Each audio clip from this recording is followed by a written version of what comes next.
The journey of knowing thyself begins in the cradle and ends in the grave.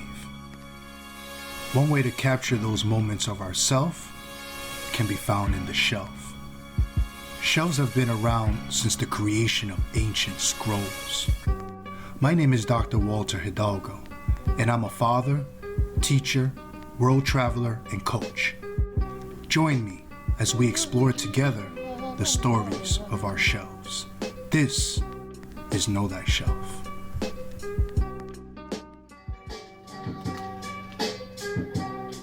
Mic check, 1 2 1 2. Mic check, 1 2 1 2. Peace, beautiful family. This is Dr. Walter, and it is mother sucking episode 15. We here, we made it. To quote Drake, we made it. Another day of house arrest, another day of being quarantined. We are here. My brothers and sisters, my name is Dr. Walter, and I'm your humble guest,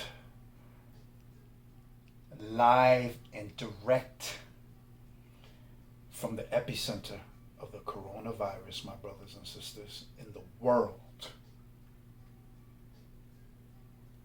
In the midst of that, I want to give a big shout out to all the healthcare providers, the food delivery people, people in the security field, whether it's police or the army, the military. I want to give a big shout out to people in the technology field, all those people that are providing us with the mediums upon that's how we communicate now in a lot of ways. So shout out to everybody that's providing us those mediums where we can communicate with our coworkers, our colleagues, our friends and family. This is the Know Thyself podcast. If you don't know what Know Thyself is all about, we use the metaphor of the shelf to extrapolate the self. We understand that the journey is from cradle to grave, as y'all heard, and this is an opportunity for us to kind of like create a visual archive of our life. And if you're tuning in for the first time, thank you. If you're tuning in for the last time, bye-bye. But in either case, this is a platform to empower, to motivate, to provide you with tools, specifically right now, to keep your sanity. And since this is Know Thyself, I'm helping you to literally keep yourself sane by pulling stuff out of your shelf. Literally. I just got back from the city.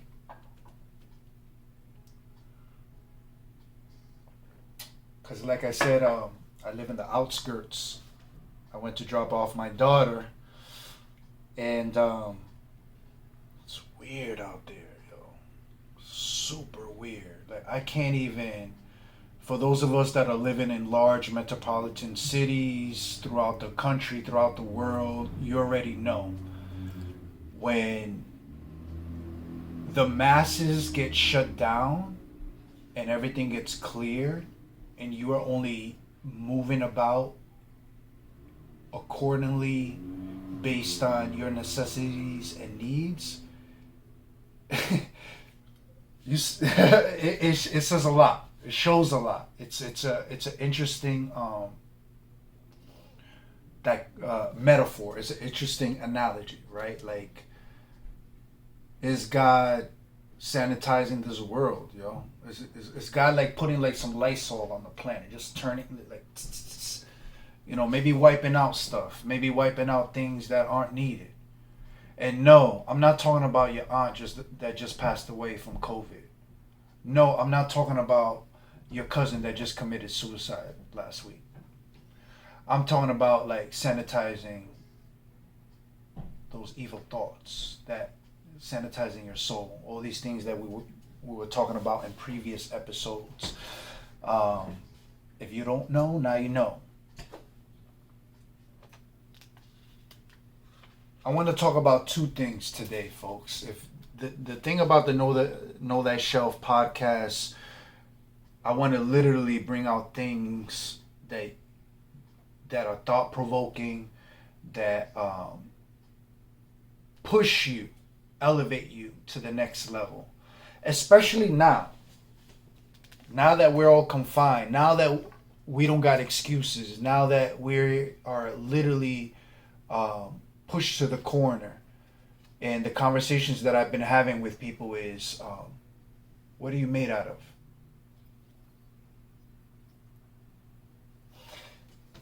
First thing I want to put out of the shelf today that you can do in the casa, that's home, by the way, is this right here.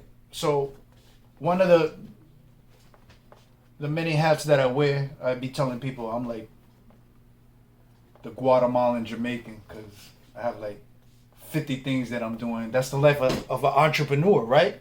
Y'all know what I'm talking about right now. We wear multiple hats. One moment we are the parent. One moment we are the student. One moment we are the employee.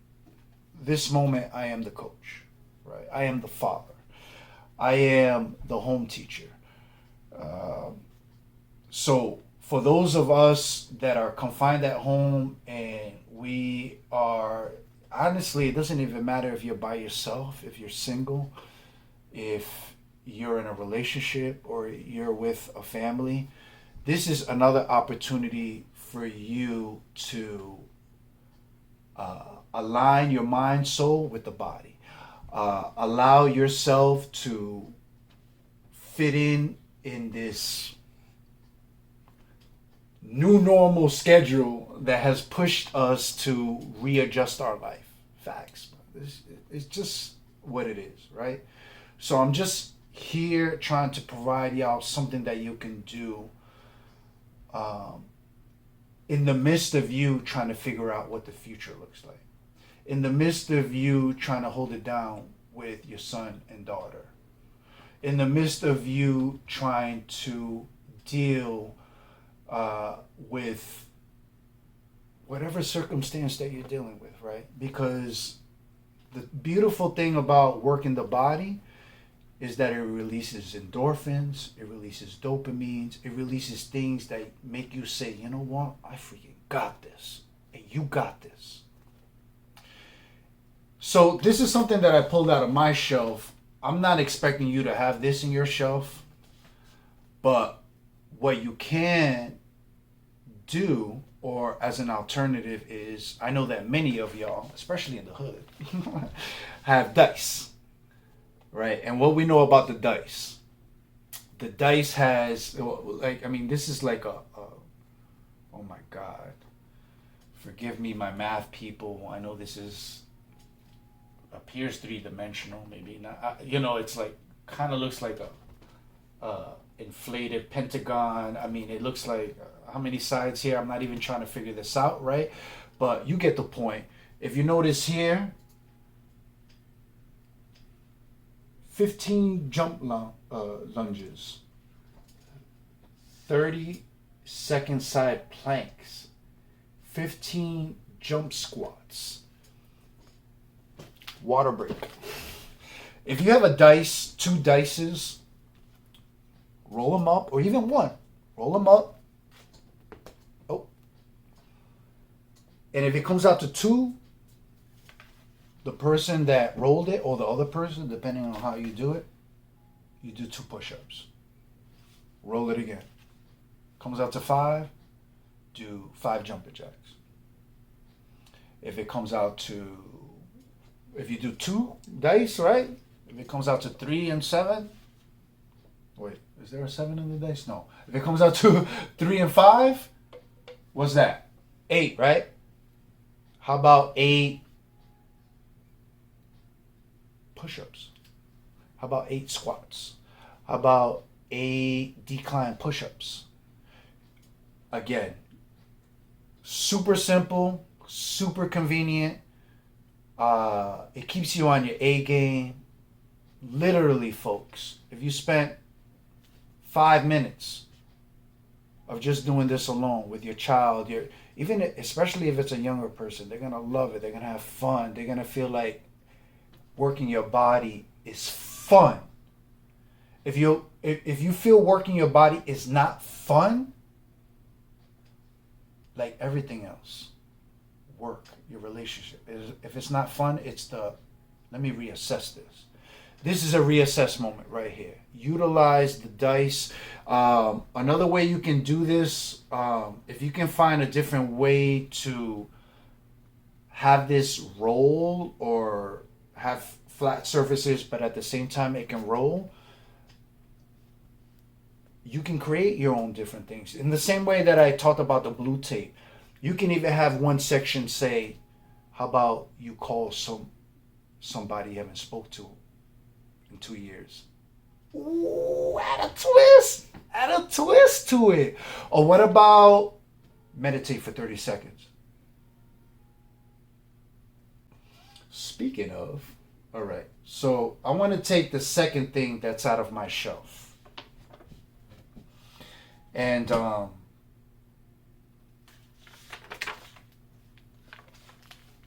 if there's one thing that people that are doing podcasts or are entrepreneurs or are going down this path, if there's one thing that we can all agree, that as much as I'm dropping jewels on y'all, it's therapy for me. In 2009, I graduated from graduate school. It was the summer of 2009. And if you remember that year, the year previous to that, 2008, was the market crashed. It was hard to find a job, let alone you trying to get on your entrepreneur tip. Just like right now, there are entrepreneurs who are trying to get it, but can't get it because now you got to pivot, right? That's very real. That's super real. This right here is real, and it's a manifestation of a entrepreneur spirit, right? When that spirit gets tested, it does something to you. When I graduated from graduate school in the summer of 2009, I could not find any work. If it wasn't for my aunt, who by blood is not my aunt, it was someone that I met doing an externship at graduate school, who said, you can move in with me, rent free in New York City, rent free for 3 months till you get your act together. After that, keep it moving.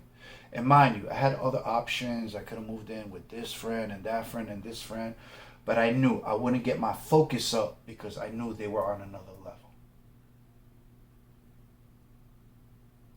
So what did I decide to do? I said, you know what? I'm going to move in. Real talk, because this is New York. Shout out to New York. Shout out to Manhattan. Shout out to the Bronx, Queens, Staten Island, Brooklyn. It's hard to live in New York City. It's expensive, etc., whatever. And the fact that the coronavirus is there, you can only imagine how people are suffering and going through what they're going through right now. So at that time, with everything that happened, I said, okay, you know what? Let me take this time and reassess what I got going on, etc. So this is what happened, folks. This is a testimony. This is super facts right here. I was technically homeless. I didn't have no work. And I did something that I never really, like, I learned it, but I actually did it. Go figure, right? You learn and then you ignore it, but now you get older and it's like, well, let me actually listen to what my teacher said. I actually meditated. I literally got in a lotus position in Roosevelt Island. If you know where Roosevelt Island is, it's a strip island that's between Manhattan and Queens. I used to live there. Shout out to Roosevelt Island. And I sat down in a lotus position. I cleared my mind. I breathed in through my nose slowly and out through my mouth slowly. Slowly in through my nose. Deep. I'm talking about deep breaths, right? Because this is deep, right? Like life is deep. And out through my mouth. I meditated. I feel like it was about 3 to 5 minutes, but I think I experienced what the gurus and the monks and those that follow the path call nirvana. I woke up feeling like, this is facts. Like, this is what I feel. There's been a lot of EEG scans. There's been a lot of studies about what meditation can do. And by the way, if you're looking at this image right here, that's me meditating in the hood, right? Like, and I wanted to pull that out as we are quarantined, as we're in a place where, especially here in New York, where not only the roads and the hustle and bustle is going 1,000,000 miles per hour, but so is our mind. So is our mind.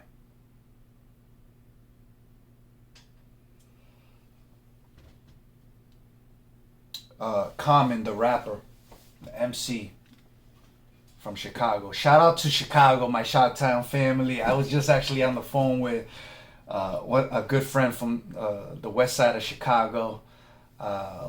Chicago actually was one of the first major cities that made the initiative to shut down the schools. When they did that, it was like, oh. And when I saw that, I was like, please not New York, please not New York. And then New York happens. Right? But anyways, I'm moving back and forth. Common says in a song called Hungry, that word hungry, right now, like, how hungry are you in life, right? Like, how, like, in the midst of anything that gets thrown in front of you, how hungry are you? How hungry are you to get to your dreams and goals? Common said in the song Hungry, you need to do more deleting and less saving.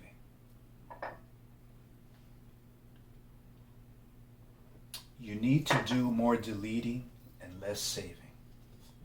Because my brothers and sisters, we're all in this quarantine situation, but we have the phone, we have the laptop, we have the iPad, we have all these digital stuff. Because guess what, folks? Believe it or not, we're kind of like computers. Because see, what happens is, if you continue to remember the past, if you continue to think about what could the future be, and you're not even thinking about what's happening right now, how do you even like appreciate what just happened now? Meditation is super real for me. I know it's so cliche. So many people are like, oh, you gotta meditate, you gotta be one, you gotta be zen, you gotta be like. Listen, folks, I'm gonna just keep it a buck and 1,000 with you, man. Whatever I experienced in Roosevelt Island, I'm not gonna get into it because that's my experience. I can't tell you what you're gonna go through, but I will tell you this. A cluttered mind is more dangerous than a clear mind.